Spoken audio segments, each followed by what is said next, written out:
আজ দুজন চুলদান করলেন। তার মধ্যে আমাদের ছোট্ট বন্ধু, বয়স 8 বছর, শ্রীমন্তী নন্দীগ্রামে খড়ারে বাড়ি।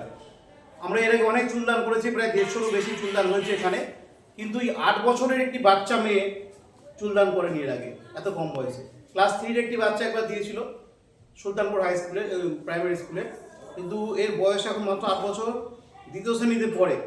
খড়ারে বাড়ি শ্রীমন্তী নন্দীগ্রামে আজকে চুলদান করছে, আমাদের শিখিয়ে দিচ্ছে যে না, আমরাও পারি এবং ছোট বয়স থেকেই যে সমাজের কাজ করা সম্ভব, এটা আমাদের শিক্ষা দিয়ে গেল আজকে এই ছোট্ট মেয়েটি। আর একজন আমার বোন আছে এখানে, বেলা মাহাতো, পুরুলিয়াতে বাড়ি, রঘুনাথপুরে, এখানে স্বাস্থ্যকর্মী আমাদের দাসপুর 2 নম্বর ব্লকের একজন স্বাস্থ্যকর্মী, রিচিংডিপুর স্বাস্থ্যকেন্দ্রে প্রত্যন্ত এলাকা। উনিও চুলদান করলেন। দুজন মহিলা, একজন পেশায় স্বাস্থ্যকর্মী নার্স এবং একজন 8 বছরের খুদে পড়ুয়া। তো সত্যি ভালো লাগছে যে আমরা এত ছোট ছোট বাচ্চাদের মনেও কিন্তু যে সমাজ সেবার বীজ বুনে দিতে পারছি।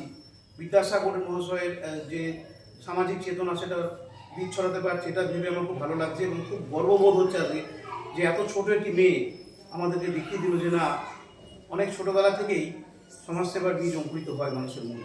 খুব ভালো লাগলো আজকের এই আয়োজন। আপনারা এগিয়ে আসুন। আমার রবিবার আমাদের এখানে চুলদান করতে আসবেন বেশ কয়েকজন, এভাবে প্রায় প্রতিদিনই আমাদের করানো হচ্ছে।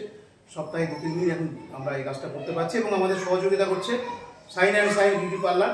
তাকেও ধন্যবাদ জানাবো, তাদের টেকনিশিয়ান আমাদের হেল্প করে যান, বিনামূল্যে এই কাজটা কিন্তু ওনারা করে দেন আমাদের। ওনাদেরকেও ধন্যবাদ। ওনারা না থাকলে কিন্তু এই কাজটা আমরা করতে পারতাম না, সেটাও সহযোগিতা করছেন ওনারা, ওনাদেরকেও ধন্যবাদ। নমস্কার, আমার নাম বেলা মাহাতো। আমার বাড়ি হচ্ছে পুরুলিয়া ডিস্ট্রিক্টের বলরামপুর গ্রামে। আজকে আমার অনেক দিনের স্বপ্ন ছিল যে হেয়ার ডোনেশন করার। তো আমার আজকে খুবই ভালো লাগছে যে আমি হেয়ার ডোনেশন করতে পেরেছি।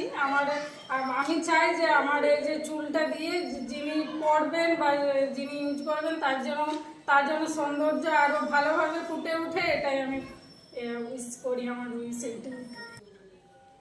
আমার নাম শ্রীমন্তী নন্দীগ্রামী, আমি খড়ার থেকে আসছি। ভালো লাগছে।